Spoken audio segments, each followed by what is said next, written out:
Mesoamérica es una región histórica y cultural, la cual incluye países de México, Belice, Guatemala, Honduras, El Salvador, Nicaragua y Costa Rica. Esta región es casa de varios de los poblados más viejos de toda América, como lo son San Lorenzo y La Venta. Una de las civilizaciones más importantes en Mesoamérica es una cultura maya y mexica. Los mayas son una civilización que florece en América Central, principalmente en la península de Yucatán y Chiapas y Guatemala, en el periodo clásico de Mesoamérica. Estos fueron conocidos por su sofisticado sistema de escritura y su hermoso arte y sus increíbles habilidades matemáticas y astronómicas. Mientras tanto, los mexicas eran un poderoso imperio que habitaban en el centro de México. Estos sospechosamente eran conocidos por lo mismo que los mayas, esto sino su cultura de guerra y arquitectura. Mi nombre es Filomena Kong y bienvenidos a Mesoamérica, de acuerdo a Filomena Kong.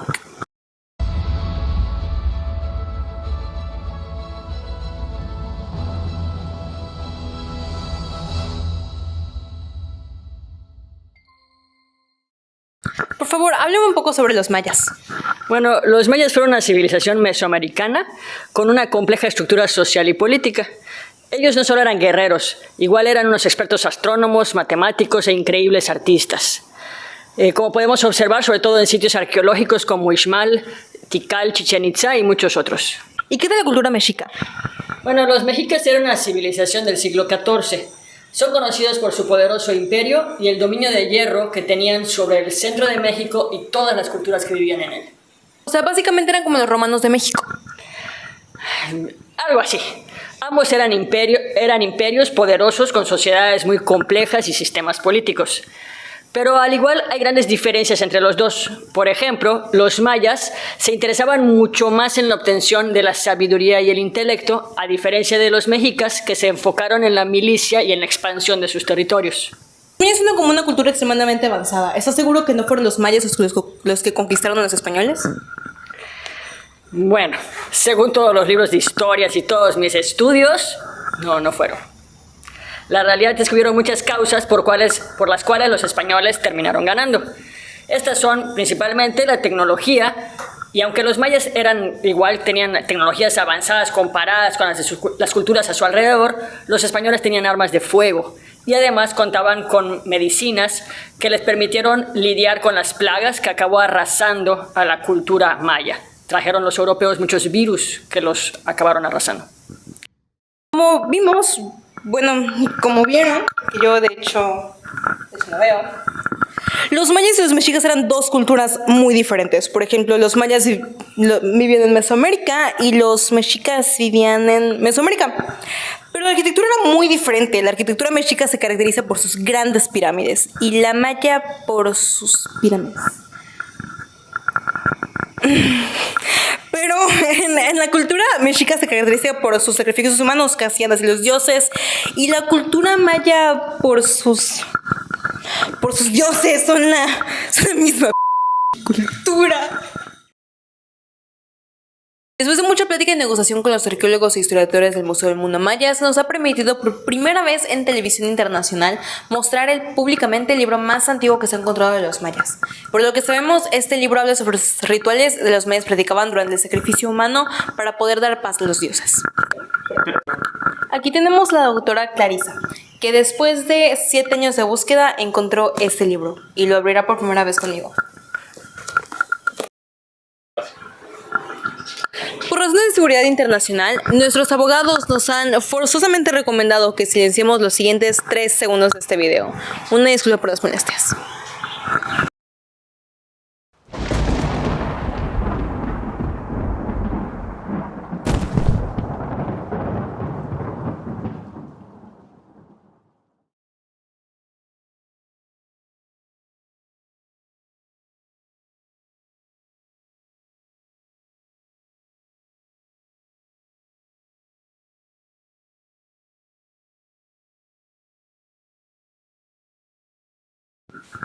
Yo soy Moctezuma II, Tlatoani de Tenochtitlan.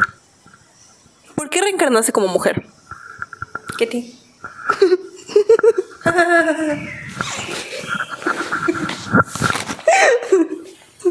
¿Podrías hablarnos un poco acerca de cómo era vivir en Tenochtitlan? Bueno, habían 4 clases sociales principales. Los nobles, por línea sanguínea, los nobles por méritos, los Macehuatlin y los Tlacuani. Pero encima de todos estos estaba el Tlatoani, el emperador de Tenochtitlan, el cual yo era. Los nobles por línea sanguínea se dividían en tres. Los Tetecuin, que eran los señores nobles. Estos no trabajaban y vivían de los tributos. Después de ellos estaban los Piplitin, los cuales eran los hijos de los nobles por méritos, y ellos tenían trabajos simples o puestos administrativos. Y por último, después de ellos estaban los Calpuleques, personas las cuales su trabajo era administrar a los Macehuatlin, o como tú los conocerás, los campesinos. Después están los nobles por méritos, los cuales igual se dividen en tres, pero mucho más simple. Primero están los yautecas, que eran guerreros. Después los pochtecas, que eran comerciantes. Y por último los teoxquique, que eran sacerdotes. Después de ellos están los Macehuatlin, los cuales eran la gente común y campesinos. Ellos tenían trabajos que tenían que ver con el ganado, la agricultura o la artesanía. Y por último están los Tlacotin, los esclavos. Habían muchas diferentes maneras en que uno podía volverse esclavo, pero las principales dos eran ser prisionero de la guerra o cometer algún crimen y obtener la esclavitud como castigo. Muchísimas gracias por toda esta información. Ahora, le tengo a usted una pregunta sobre alguien muy importante. ¿Qué opina sobre la Malinche? Esa mujer era una desgraciada. Una desgracia total para la nación, una traidora hacia todo el pueblo. La sangre de todos nuestros hermanos está en sus manos. Ya veo. Muchísimas gracias por todo.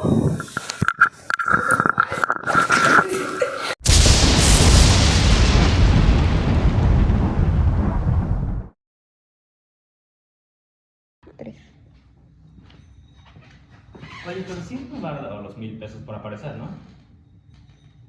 Sí.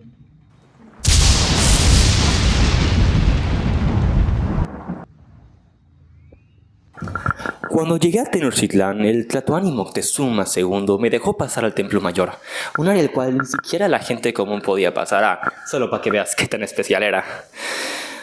Para celebrar mi llegada hubo un festín, pero después de esto llegó una ardua noticia. Pánfilo de Narváez, mi peor enemigo, había llegado a Valladolid y había sido enviado por Diego de Velázquez. De inmediato tomé mi caballo y me dirigí hacia ahí. Y dejé a Pedro de Alvarado, mi mejor aliado, bueno, lo que yo pensaba que era mi mejor aliado, a cargo de Tenochtitlán. Al derrotar a Pánfilo y volver a Tenochtitlán, vi que ese fraude de hombre que era Pedro había perdido Tenochtitlán.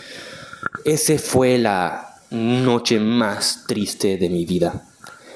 Me fui a sentar bajo un árbol y lloré por lo que parecía una eternidad. Los acorralé dentro de Tenochtitlán para que ni una sola persona pueda ni salir ni entrar. Y aproveché la epidemia de viruela que había. Dejé que la epidemia arrase con toda su gente. Y aunque igual muchos de mis tripulantes murieron, todos los que morían por la viruela los tiraba al río para infectar las aguas y asegurarme que ni una sola persona mantendría vivo dentro de Tenochtitlán. ¿Y qué opina usted de la Malinche? La Malinche. Ella fue una heroína para nosotros. Sin ella no hubiéramos podido dominar el área así de rápido. Fue básicamente indispensable para nosotros. Ok, y por lo que entiendo, usted tiene una muy buena relación con mucha gente, ¿no es así? Claro. En especial con las mujeres. Tú sabes cómo son. Ellas me amaban. ¿Y cómo describiría usted su relación con la esposa de Diego de Velázquez?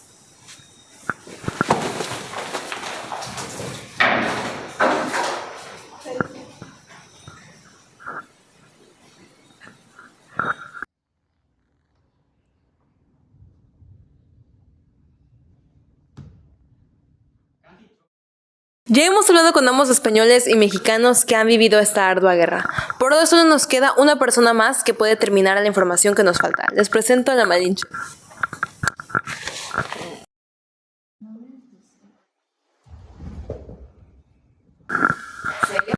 Buenas tardes, Malinche. Bienvenida a La Vuelta a la Vida. Tengo para ti unas preguntas antes de que vuelvas a empezar tu descanso eterno. Claro, aquí estoy para responder. Pues por lo que conozco de ti, tú fuiste una persona esencial para la conquista de México. Pero específicamente, ¿cuál fue tu rol? Yo era la traductora y asesora de Hernán Cortés. Lo ayudaba a poder comunicarse con el emperador mexica llamado Moctezuma II. Igual le ayudé a entender la cultura azteca de pies a cabeza. Y además de todo esto, juego un rol muy importante en la campaña militar en contra de los mexicas. Muy interesante. Mira, he recibido opiniones muy mixtas sobre ti. Te han llamado una heroína, te han llamado una traidora. Pero ahora quiero la opinión más importante. ¿Cómo ves tu propio rol en la conquista? Sé que hice cosas muy malas, pero personalmente me veo como una sobreviviente. Desde joven fui vendida a los españoles, no tenía otra opción más que ayudarlos, pero al igual hice lo que pude para ayudar a mi pueblo. Personalmente creo que sin mí los españoles hubieran conquistado México en algún punto, pero creo que jugué un gran rol en hacer la conquista lo más rápida y menos sangrienta posible, para salvar la vida de la mayor gente posible.